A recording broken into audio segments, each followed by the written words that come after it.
এক মৌলভী সাহেব কষ্ট পেয়েছে, কিছুদিন আগে বলল যে কওমি মাদ্রাসা ছাড়া কোথাও পড়াশোনা নাই। অবশ্যই কওমি মাদ্রাসা ইলমের মূল ধারাটাকে ধরে রেখেছে। আগে যে ওল্ড স্কিম আলিয়া মাদ্রাসা ছিল, তার নেশাব আর কওমি নেশাবে কোনো পার্থক্য ছিল না। আলিয়া মাদ্রাসাকে সরকারিকরণের পরে ওটার মধ্যে এত বেশি জাগতিক শিক্ষার চাপ দেওয়া হয়েছে, জাগতিক শিক্ষার চাপে ইসলামী শিক্ষাটা চ্যাপ্টা হয়ে গেছে। এই জন্য কামিল পাশ করার পরেও সাধারণত একজন শিক্ষার্থী ভালোভাবে আরবি ভাষাটাকে, কোরআনের ভাষাটাকে কোরআন থেকে বুঝতে পারে না। কওমি আলিয়া এই দুই প্রতিষ্ঠানই ইসলামের প্রতিষ্ঠান। একটাকে আরেকটার মনে করা এটা অজ্ঞানতা। একসময় এদেশে আলিয়া মাদ্রাসাই ছিল বেশি। আসসালামু আলাইকুম ওয়া রাহমাতুল্লাহি ওয়া বারাকাতুহু। প্রিয় দর্শক, আলিয়া এবং কওমি নিয়ে আজকে আমাদের সমাজে দ্বন্দ্ব, আলিয়া এবং কওমি। আল্লামা মামুনুল হক সাহেব বলেছেন যে আলিয়া মাদ্রাসায় তেমন কোনো আলেম তৈরি হচ্ছে না।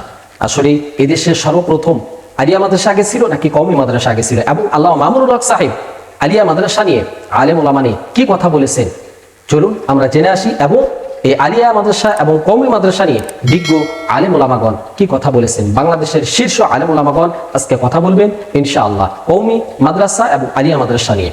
চলুন আমরা জেনে আসি, আমরা একে একে বিজ্ঞ আলেম ওলামাদের কথাগুলি শুনে আসি। আমরা শুরুতেই আল্লামা মামুনুল হক সাহেব কি কথা বলেছেন আলিয়া মাদ্রাসাকে নিয়ে, চলুন আমরা প্রথমে আল্লামা মামুনুল হক সাহেবের বক্তব্যটি শুনে আসি। আলিয়া মাদ্রাসাকে সরকারিকরণের পরে ওটার মধ্যে এত বেশি জাগতিক শিক্ষার চাপ দেওয়া হয়েছে, জাগতিক শিক্ষার চাপে ইসলামী শিক্ষাটা চ্যাপ্টা হয়ে গেছে। জাগতিক শিক্ষাকে আমি খারাপ বলতেছি না, তবে সেই শিক্ষার চাপে ইসলামী শিক্ষাটা চ্যাপ্টা হয়ে গেছে। এই জন্য কামিল পাশ করার পরেও সাধারণত একজন শিক্ষার্থী ভালোভাবে আরবি ভাষাটাকে, কোরআনের ভাষাটাকে কোরআন থেকে বুঝতে পারে না। তো এই জন্য আলিয়া মাদ্রাসার শিক্ষার্থীদেরকে কোরআনের ব্যাখ্যা শিখতে হয় তর্জমা এবং অনুবাদের মাধ্যমে। আলিয়া মাদ্রাসা চালার পরে তারাও আমাদের সন্তান, মাদ্রাসা যেহেতু পড়তেছে, এই জন্য আলিয়া মাদ্রাসায় প্রত্যেকটি শিক্ষার্থীর অন্তত এই পরিমাণ যোগ্যতা হওয়া চাই যেন কোরআন এবং হাদিসের কোনো ধরনের তর্জমা এবং অনুবাদের মধ্যস্থতা ছাড়া সরাসরি সে যেন ডাইরেক্ট কোরআন এবং হাদিসের মর্ম উপলব্ধি করতে পারে। বেশ কিছু আলিয়া মাদ্রাসা অবশ্যই এখন এমন গড়ে উঠেছে যারা তাদের শিক্ষার্থীদের মধ্যে সেই ধরনের যোগ্যতা তৈরি করতে পারছে। এক মৌলভী সাহেব কিছুদিন আগে বলল যে কওমি মাদ্রাসা ছাড়া কোথাও পড়াশোনা নাই। তাদেরকে বলবো যে না, অবশ্যই কওমি মাদ্রাসা ইলমের মূল ধারাটাকে ধরে রেখেছে। আগে যে ওল্ড স্কিম আলিয়া মাদ্রাসা ছিল, তার নেশাব আর কওমি নেশাবে কোনো পার্থক্য ছিল না। আলিয়া পৃথিবীর বিখ্যাত বিখ্যাত আলেম তৈরি করছে। সারা বাংলাদেশের কওমি মাদ্রাসায় ইফতা বিভাগে কাওয়াইদুল ফিকহ পড়ানো হয়। এটা লেখাকার আমি বলে সান মুজাদ্দিদি। বাইতুল মুকাররমের ইতিহাসে এইরকম বিশ্বমানের কোনো খতিব আজ পর্যন্ত আর আসে নাই। কলকাতা আলিয়ার ছাত্র, পরবর্তীতে কলকাতা আলিয়ার শিক্ষক, পরে ঢাকা আলিয়ার শিক্ষক, পরে বাইতুল মুকাররমের খতিব। কাওয়াইদুল ফিকহ তার লেখা, এটা দেওবন্দ পড়ানো হয়। আলিয়া মাদ্রাসাতে অনেক বড় বড় আলেম তৈরি হয়েছে, বুঝছে না? আপনাদের সিলেটে ছিল শাইখুল হাদিস মাওলানা হাবিবুর রহমান, উনি তো আলিয়ার ছাত্র ছিলেন।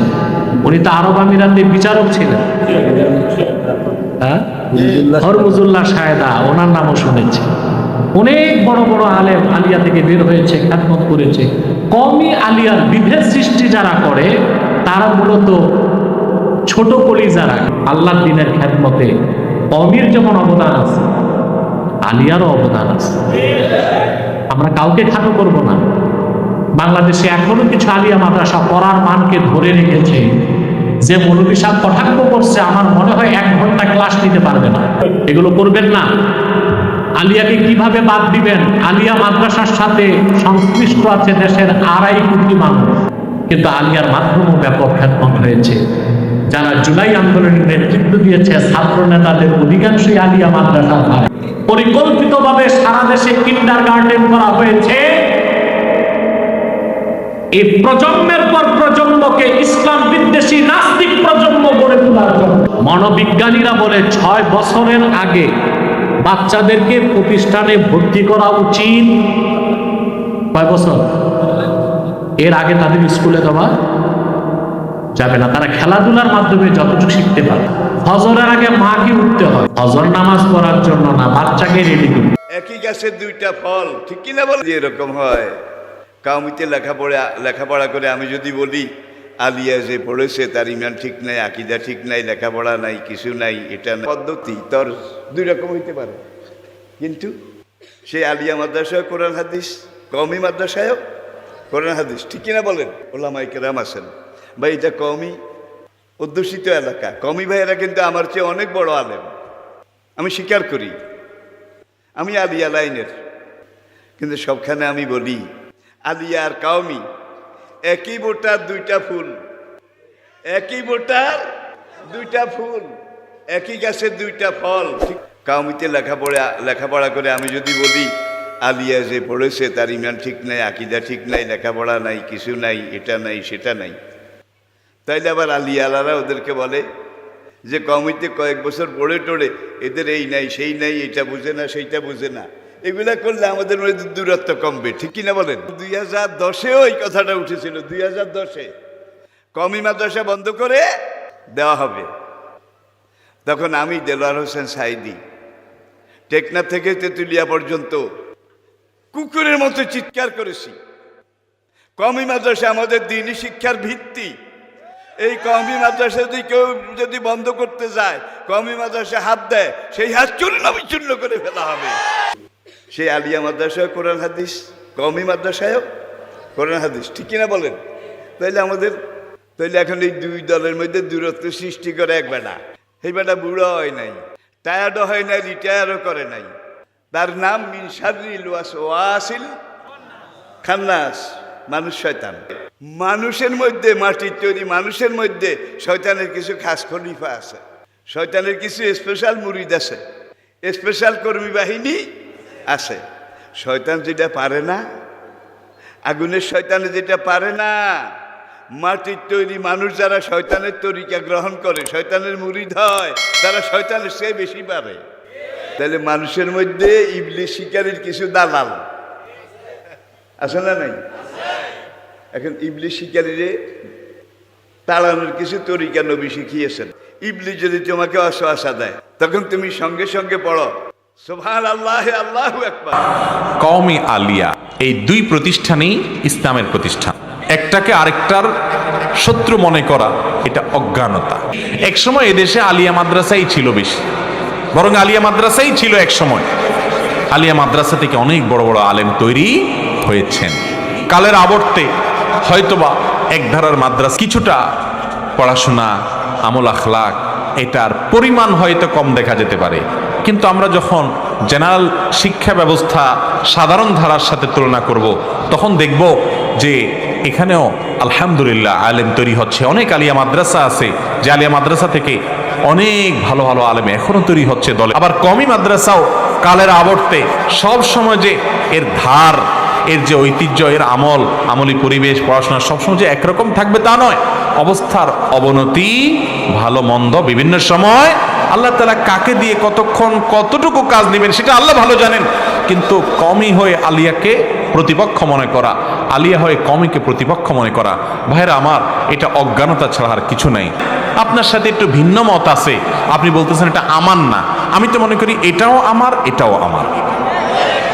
মুসলমান ছোট কলিজার হবে না, তার কলিজাটা একটু বড় হবে। আপনি একটা ধারাকে উপকারী মনে করেন, আলহামদুলিল্লাহ সে ধারায় খেদমত করেন, আরেক ভাইকে তাচ্ছিল্য করবেন না। ভাইয়েরা, আমরা বহু কামড়াকামড়ি করছি, বহু এরকম রেশারেশি করছি, বহু একে অন্যকে তুচ্ছ তাচ্ছিল্য করছি, নিজেকে শ্রেষ্ঠ মনে করছি। এর দ্বারা ইসলামের কোনো ফায়দা হয় নাই, নফস এবং প্রবৃত্তির পূজা হয়েছে শুধুমাত্র। অতএব এই সমস্যা শুধু কোনো বিশেষ কওমি মাদ্রাসায় যদি কোথাও হয়ে থাকে তো শুধু সেখানেই আছে তা না। নিজের ভাইকে প্রতিপক্ষ বানাচ্ছেন কেন? কওমি হোক আর আলিয়া হোক, এই সবগুলো আমাদের প্রতিষ্ঠান, এই সবগুলো ওলামায়ে কেরাম তৈরির কারখানা। আমরা কোনোটা নিয়ে গর্ব করার সুযোগ নাই। আল্লাহ তাআলা আপনাকে নিয়ে আজ বেশি কাজ নিচ্ছে, কালকে আল্লাহ না করুক আরেকজনকে নিয়ে আল্লাহ কাজ নিতে পারেন। আল্লাহ কখন কার কাছ থেকে কাজ নেবেন এটা আল্লাহর ফয়সালা করবেন। এলাকাতে আলিয়া এবং কওমি মাদ্রাসা, আলিয়া মাদ্রাসার ভাইয়েরা কওমিতে যাবেন, তাদের প্রোগ্রামে যাবেন, কওমি মাদ্রাসার ভাইয়েরা আলিয়া মাদ্রাসার প্রোগ্রামে আসবেন, একে অন্যকে সহযোগিতা করবেন, কারণ আমরা সবাই আল্লাহর জন্য একে অন্যকে ভালোবাসবো। তাআওয়ানু আলাল বিররি ওয়াত তাকওয়া, আল্লাহ বলেছেন ভালো এবং তাকওয়ার কাজে একে অন্যের সহযোগী হও, আর শয়তান আমাদেরকে প্রতিপক্ষ বানায় রাখছে। দেশে যে একে অন্যকে ভিন্ন মতের মনে করে, প্রতিপক্ষ মনে করে, যখন বিদেশ চলে যায় নিজের দেশের মানুষ খুব একটা পাওয়া যায় না, অনেক লোক খুঁজে এক দুইটা পাওয়া যায়, ওখানে দেখবেন একটা দেশি মানুষ তার সাথে শত মত পার্থক্য থাকার পরেও দেখলে খুব আপন মনে হয়, আমার দেশি ভাই। আপনার মুসলমান ভাই আপনার সাথে কোনো বিষয়ে মত পার্থক্য আছে, তিনি একটাকে সঠিক মনে করেন, আপনি আরেক পদ্ধতিকে সঠিক মনে করেন, এরপরও দিন শেষে তিনি আপনার ভাই, আপনার সহযাত্রী, আপনি আপনার একে অন্যের আপনারা পরিপূরক। হযরত মাওলানা আবরারুল হক সাহেব রহমতুল্লাহি আলাইহি ভারতের একজন বড় আলেম দ্বীন ছিলেন।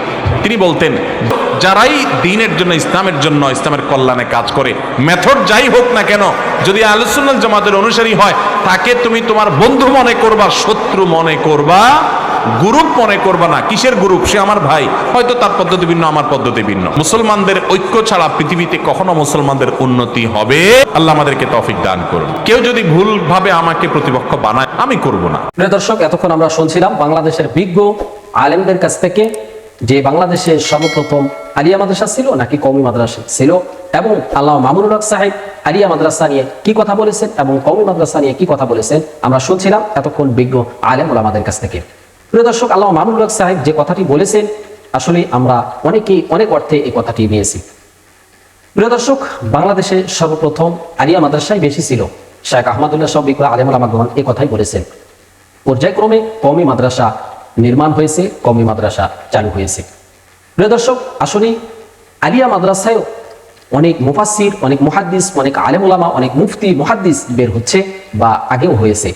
আসলে কওমিতেও বের হচ্ছে, কিন্তু আসলেই আলিয়া মাদ্রাসাও বাংলাদেশে অনেক ভালো ভালো মাদ্রাসা রয়েছে, যেমন চরমনায় আলিয়া মাদ্রাসা রয়েছে, সরসিনা আলিয়া মাদ্রাসা রয়েছে, এবং আরো বড় বড় আলিয়া মাদ্রাসা রয়েছে। এগুলি থেকেও অনেক মুফতি মুহাদ্দিস বের হচ্ছে। তারা দেশের বিভিন্ন এলাকায় তারা দ্বীনের কাজ করতেছে, দ্বীনের দাওয়াত দিচ্ছে, কোরআন হাদিসের কথা বলতেছে। আসলে আল্লামা মামুনুল হক সাহেব যদি এভাবে এই অর্থে যদি কথা বলে থাকে, দিনা কওমি মাদ্রাসা থেকেও মুহাদ্দিস মুফাসসির বের হচ্ছে, কিন্তু তুলনামূলক কম আগের চাইতে। আসলে তার এই কথাটি সঠিক। আগে যেরকম আলিয়া মাদ্রাসা থেকে মুফতি মুহাদ্দিস বের হতো, এখন তেমন একটা বের হচ্ছে না, অনেকটাই কমে গিয়েছে, এবং কওমি মাদ্রাসা থেকে অনেক মুফাসসির মুহাদ্দিস অনেক বের হচ্ছে। কিন্তু তাই বলে আলিয়া মাদ্রাসাকে ছোট করে দেখার কোনো সুযোগ নেই। এই জন্য আলিয়া মাদ্রাসাও বাংলাদেশের অবদান, ইসলামের প্রতি অবদান রেখেছে।